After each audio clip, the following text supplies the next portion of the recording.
Дональд Трамп Гренландия мәселесінде шешуші қадамға көшті. Әлемдегі ең үлкен аралды иелену ниеті дипломатиялық даудан әскери қауіпке ұласуы мүмкін. Дания премьер-министрі ескертті, енді ешкім бұл идеяға күліп қарамайды.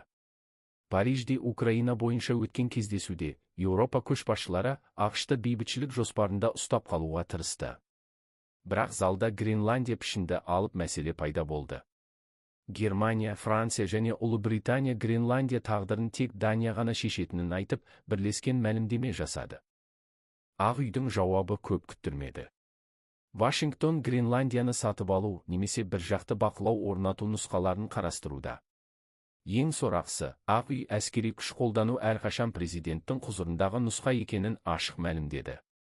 Таңқаларлық жайт, НАТО одақтасы болып табылатын ақш басқа бір НАТО мүшесі Данияның егемендігіне қауіп төндіруде. Дания тарапы егер ақш Гренландияны күшпен алса, бұл НАТОның толық күйреуіне әкелетінін айтып отыр.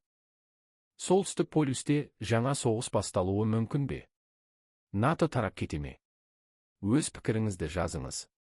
Ең өзекті талдаулар үшін EBB арнасына жазылыңыз.